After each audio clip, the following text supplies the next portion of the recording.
We have reached another Gerann special on Ask the Knight. I'm your knight, MJ. You have asked me 3 questions. I'm going to give it 3 answers. And Gerann's first question is, what is the best book that you have ever read? He's hitting me with a very good one. And this is real tough because the 2 books in question, there's actually 3 good books that I really enjoyed delving into. One of which was The Stone Cold Truth by Stone Cold Steve Austin. Very honest, very blunt, and you kind of get into the mindset of, you know, behind the Texas Rattlesnake, the toughest SOB in the WWE. You get into the mind of the man that they once called Steve Williams, who is now actually legally Steve Austin. The other one, Heartbreak and Triumph, Shawn Michaels' autobiography. Again, you really get an understanding of who Shawn was as a kid, what he went through during troubled times in the WWE when not too many were sure if the WWE was going to stick around, and to when he found the ability to heal himself physically, mentally, and spiritually. But I suppose the one book that tops those getting all very sophisticated there, aren't we?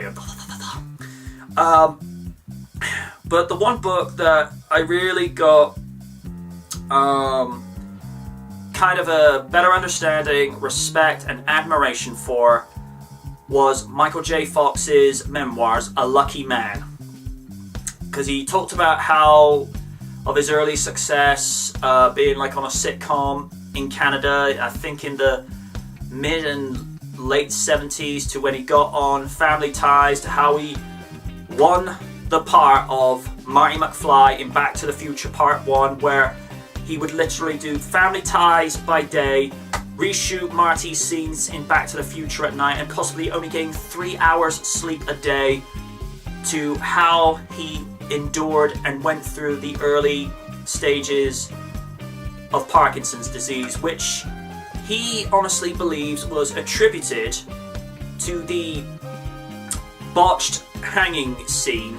You can't see it in Back to the Future Part 3, but there was one cut where they did the noose so wrong in the hanging scene, he literally was being hung. And, you know, Michael is a very honest and very forthright individual, and he is a shining example to anyone that you can put your life back on track even when you have this unfortunate event happen to you, yet he chooses to use his time positively. And like I say, he's one of the reasons why he's one of my favorite actors. But he's a guy that has such humility, such a modest way of looking at life, but he's also there to try and help people. And I applaud the man for all that he has achieved and all he is looking to do for the future. So, Michael, if you ever happen to see this video, I got no shame in saying this, you're one of my personal heroes. You carry on, good sir. And I hope that answers your question on that one, Gerann. Question 2. Have you in the past, up to today, played a lot of board games like Monopoly, Trivial Pursuit, Pictionary, Risk, or any other type of board games? I've played a little bit of Trivial Pursuit, not my thing. Monopoly, oh, who hasn't played that?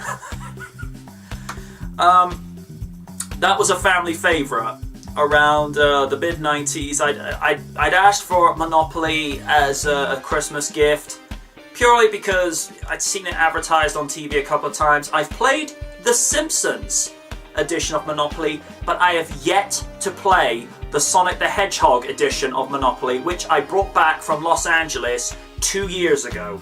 That is, for all intents and purposes at the moment, a collector's item, because I was in this toy store in downtown Los Angeles, where I also picked up a Sonic the Hedgehog 20th anniversary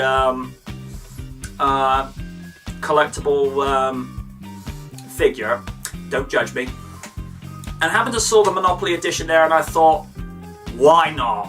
It's Sonic the Hedgehog. What's not to like? And your third question. What is your definition of the perfect gentleman and the perfect lady? A